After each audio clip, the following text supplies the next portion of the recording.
지난 이틀 동안 상승했던 미국 뉴욕 증시가 다시 하락 마감했습니다. 브렉시트 협상이 계속되고 홍콩을 두고 미국과 중국의 갈등도 커지는 등 글로벌 불확실성도 여전합니다. 밤사이 국제 소식 신윤철 기자와 함께 알아보겠습니다. 신 기자, 먼저 뉴욕 증시부터 볼까요? 네, 뉴욕 증시는 오늘 소폭 하락 마감했습니다. 다우지수는 어제보다 22.82포인트 내린 27,002.98, S&P는 5.99포인트 하락해 2,989.69를 기록했고 나스닥도 24.52포인트 떨어져 8,124.18로 마감했습니다. 미국의 소매 판매 지표가 부진하고 미중 무역 협상 불확실성이 다시 부각됐기 때문입니다. 네, 소매 판매 지표가 얼마나 안 좋았던 겁니까? 미국의 지난달 소매 판매가 다시 감소세로 돌아선 것으로 나타났습니다.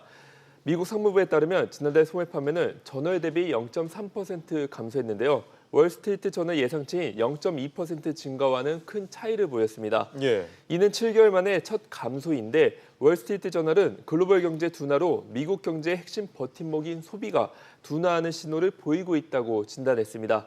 여기에 미국과 중국 간 갈등 재점화도 또 다른 불안 요인인데요.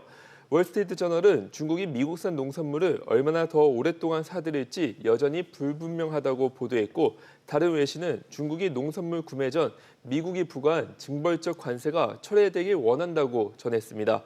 여기에 미국 하원이 홍콩 인권 민주주의 법안을 통과시킨 데 대해 중국이 강하게 반발하고 있는 점도 긴장을 키우는 요인입니다. 이 법안은 홍콩의 인권 상황에 따라 관세와 투자 우대 혜택을 축소하는 내용을 담았는데 중국 외교부는 이에 대해 반드시 강력한 대응 조치를 취하겠다고 밝혔습니다. 네, 터키와 영국에서도 불확실성이 커지고 있죠. 네, 터키는 쿠르드족에 대해 군사작전을 강행하겠다며 트럼프 대통령의 공격 중단 압박을 일축했습니다. 또 미국에 대한 보복을 경고하기도 했는데요.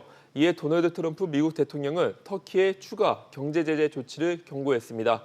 또 마이크 펜스 부통령을 급파하기도 했는데 하지만 미국이 취하는 제재 조치가 실효성이 있을지 의문이 제기되고 러시아는 이 틈을 타 에르도안 대통령을 모스크바로 초청하는 등 중동 정세가 요동치고 있는 상황입니다. 네, 어제까지 브렉시트 합의 낙관론이 퍼졌는데 이 문제도 난항인가 보군요. 네, 영국의 브렉시트를 두고 여전히 한치 앞을 볼 수 없는 상황인데요. 당초 유럽연합과 영국이 브렉시트 초안 합의에 접근했다는 보도가 나온 바 있습니다. 하지만 현지 시간으로 오늘 BBC 방송은 영국 정부 소식통을 인용해 오늘 밤에 합의가 없으며 이번 주 내 합의도 불확실하다고 보도했는데요. 가디언 역시 합의가 없을 거라고 전하고 있습니다.